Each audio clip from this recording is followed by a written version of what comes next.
بسم اللہ الحمد للہ والصلاة والسلام علی رسول اللہ رب اشرح لی صدری ویسر لی امری واحلل عقدۃ من لسانی یفقہوا قولی۔ ناظرین السلام علیکم ورحمۃ اللہ وبرکاتہ۔ سیرت النبی صلی اللہ علیہ وسلم انگلیوں پر اہم واقعات کو یاد رکھیے آسان طریقے سے 5 منٹ سیریز میں۔ سبق نمبر 21، چھٹا ہجری سال مدنی زندگی کا۔ بایاں ہاتھ استعمال کیجیے۔ چھٹا ہجری سال، اس کے 3 حصے ہیں: غزوہ بنی مصطلق و واقع افک، صلح حدیبیہ اور خطوط۔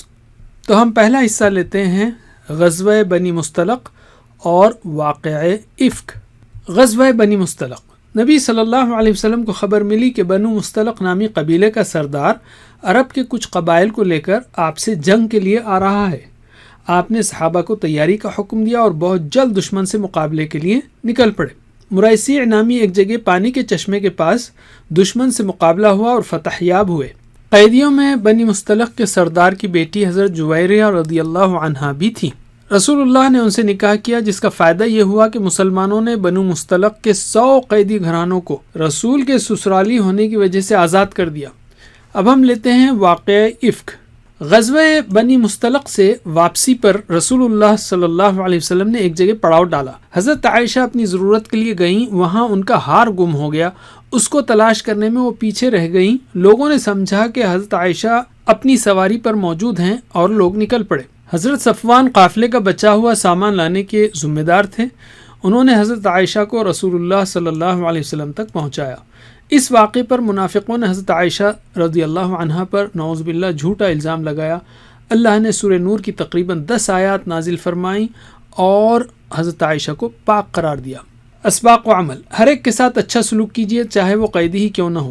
ہرگز کسی پر تہمت یعنی جھوٹا الزام مت لگائیے۔ آزمائش و مصیبت آئے تو صبر کیجیے، اللہ ضرور مدد کرے گا۔ علم۔ اب ہم لیتے ہیں دوسرا حصہ، صلح حدیبیہ۔ سن 6 ہجری میں آپ صلی اللہ علیہ وسلم نے خواب میں دیکھا کہ آپ اپنے صحابہ کے ساتھ عمرہ کر رہے ہیں۔ چنانچہ آپ نے تقریباً 1500 صحابہ کے ساتھ عمرے کی نیت سے مکے کا رخ کیا۔ کفار مکہ کو جب خبر ملی تو انہوں نے روکنے کی کوشش کی۔ آپ نے مکے سے قریب حدیبیہ نامی جگہ پر قیام کیا اور عثمان رضی اللہ عنہ کو قریش کے پاس پیغام دے کر بھجوایا کہ ہم جنگ کرنے نہیں بلکہ عمرہ کرنے آئے ہیں۔ قریش نے رسول اللہ سے صلی اللہ علیہ وسلم صلح کی۔ صلح نامہ کی کچھ شرطیں یہ ہیں: مسلمان اس سال نہیں آئندہ سال عمرہ کریں گے، اگلے 10 سالوں تک دونوں فریق جنگ بند رکھیں گے، ہر کسی کو اختیار ہوگا چاہے تو محمد صلی اللہ علیہ وسلم کے عہد میں داخل ہو یا قریش کے عہد میں۔ قریش کا کوئی شخص اپنے ذمہ دار کی اجازت کے بغیر محمد صلی اللہ علیہ وسلم کے پاس جائے گا تو اسے واپس کرنا ہوگا، لیکن اگر مدینے سے کوئی شخص قریش کے پاس آئے گا تو اسے واپس نہیں کیا جائے گا۔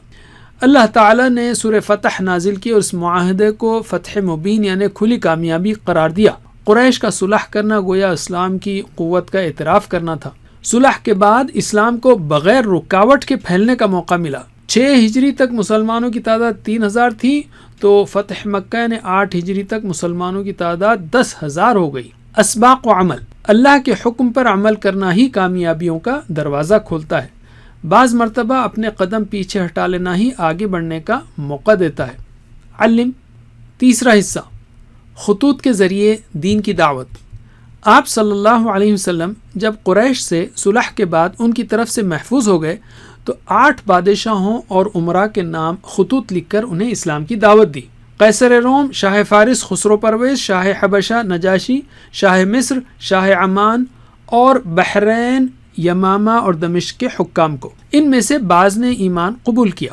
خطوط پر مہر لگانے کے لیے آپ صلی اللہ علیہ وسلم کے لیے چاندی کی ایک انگوٹھی بنائی گئی جس پر نقش تھا محمد رسول اللہ صلی اللہ علیہ وسلم۔ اسباق و عمل، آپ صلی اللہ علیہ وسلم ساری انسانیت کے لیے آخری رسول ہیں۔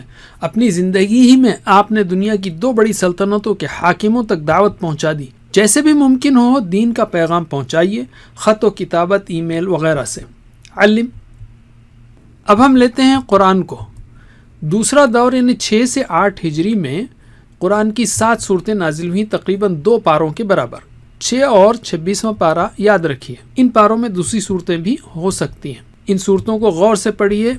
علم۔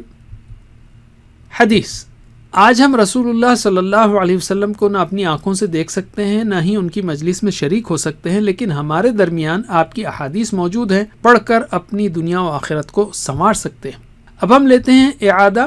چھٹے ہجری سال کے 3 موضوعات ہم نے سیکھے: غزوہ بنی مستلق و افک، صلح حدیبیہ اور خطوط۔ بائیں ہاتھ کی 5ویں انگلی پر ان کی مشق کیجیے۔